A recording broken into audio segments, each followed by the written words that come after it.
किया जाए। एतजाज एहसन सवाल करते हैं कि बैनर्स पर तो नंबर लिखे हैं, चौधरी निसार ने अभी तक गिरफ्तारियां क्यों नहीं की। एतजाज एहसन ने यह भी कहा है कि बैनर लगाने वाला हुकूमत का आदमी नहीं तो आखिर उसे गिरफ्तार क्यों नहीं किया जा रहा। और उनका यह भी कहना है कि यूं लगता है कि यह सब हुकूमत खुद करा रही है। हुकूमत महसूस कराना चाहती है कि जमहूरियत खतरे में है। हुकूमत जमहूरियत को खतरा करार देकर हमें दबाव में लाना चाहती है।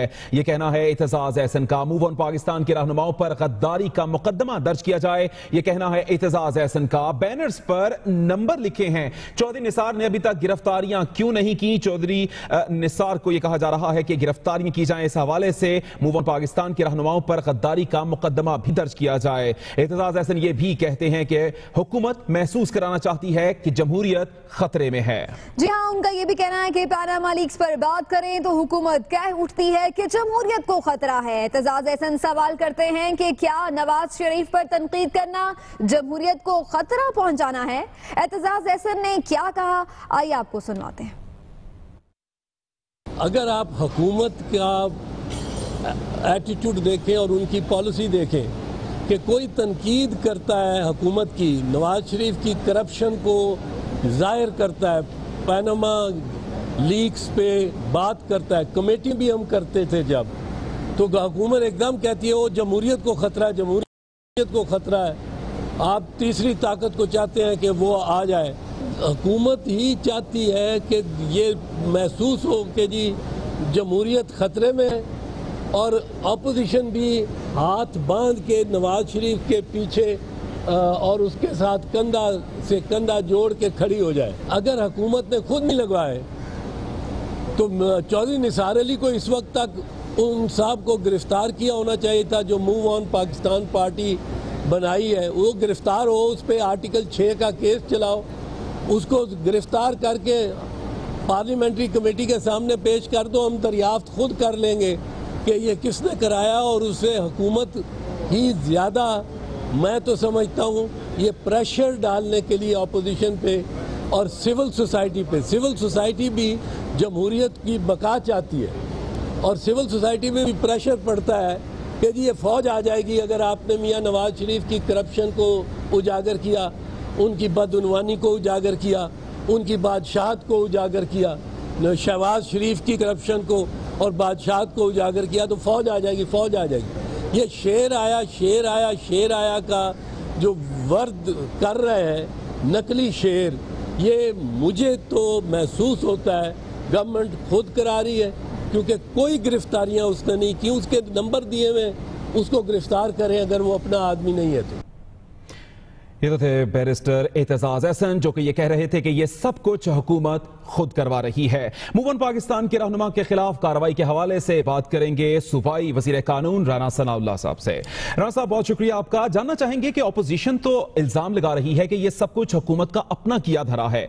अगर ऐसा नहीं है तो हुकूमत इन तमाम इश्तिहार लगाने वालों को गिरफ्तार क्यों नहीं कर रही? देखिए, मैं इस हिस्से में ये अर्ज करूंगा कि ये इल्जाम जो है ये अपोजिशन नहीं लगा रही, बल्कि एतजाज एहसन साहब जो हैं वो इस इल्जाम को कोई 2 दिन से जो है वो मुसलसल दोहराए जा रहे हैं। एतजाज एहसन साहब जो हैं ये मेरे बड़े बड़े भाई हैं, मुझे इनका बेहद एहतराम है, लेकिन मुझे इनसे ये भी बड़ी हमदर्दी है कि जब ये एक ही सांस में मियाँ नवाज शरीफ की करप्शन का हिसाब मांगते हैं और जरदारी साहब की करप्शन का दिफा करते हैं, तो आप इनका चेहरा गौर से देखें, इनका ज़मीर जो है वो इनके ऊपर जूते बरसा रहा होता है। और मुझे लगता ये है कि उन जूतों की पादाश में कहीं इनकी जो है वो मौत वाक़ई ना हो जाए और अल्लाह इनके ऊपर रहम करे। और इनको राना साहब, ये तो एक दूसरा मामला है। सवाल तो ये है कि अगर हुकूमत कार्रवाई कर ले तो उनका ये एतराज बंद हो जाएगा। आखिर हुकूमत कार्रवाई क्यों नहीं कर रही उन लोगों के खिलाफ जो ये बैनर्स लगा रहे हैं?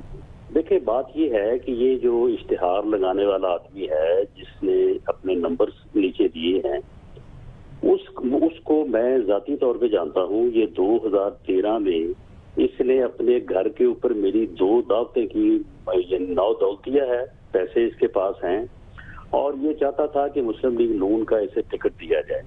यानी बिल्कुल बेहसियत आदमी है और इसका किरदार जो है वो जैसे वो होता नहीं था अंबर शहजादा, ये उस तरह का किरदार है। कोई ना कोई हरकत करके जो है वो मरकज़े निगाह बनना चाहता है। इसकी जिसकी वहां पे कोई वैल्यू नहीं है, उसका मकसद ये है कि उसको गिरफ्तार किया जाए ताकि वो जो है ना वो कोई मरकजियत या कोई अहमियत जो है वो अख्तियार करे। उस आदमी की उसके नंबर दिए हुए हैं, वो ये जो आपके बैठते हैं ना टीवी टॉक शोज के ऊपर, ये हमारे जो रिटायर्ड दफाई तजिया नगार हैं उनके साथ उसका मुसलसल रब्ता है। इनको वहां पे उसने 1-2 कॉन्फ्रेंसेस की हैं, मीटिंग की, उसमें इनको बुलाया भी है उसने। उसका कतई तौर पे मुस्लिम लीग नून से दूर दूर का कोई तल्लुक नहीं है और मैं जाती तौर पे इस बात से कन्विंस्ड हूँ कि इस किस्म के करैक्टर को, किरदार को गिरफ्तार करके इसको अहमियत दे के नेशनल लेवल के ऊपर कोई खिदमत सर अंजाम नहीं होगी, ना चीफ ऑफ आर्मी स्टाफ की और ना ही जो है वो इस डेमोक्रेटिक काज की। इसलिए ऐसे लोगों को जो है मैं तो जाती तौर पे समझता हूँ कि नजरअंदाज करना चाहिए, लेकिन उसका मुस्लिम लीग नून से कोई तल्लुक नहीं है। जी ठीक, राना सनाउल्लाह वजीर कानून पंजाब, जिनका ये कहना था कि इस तमाम तर मामले में हुकूमत का कोई हाथ नहीं है।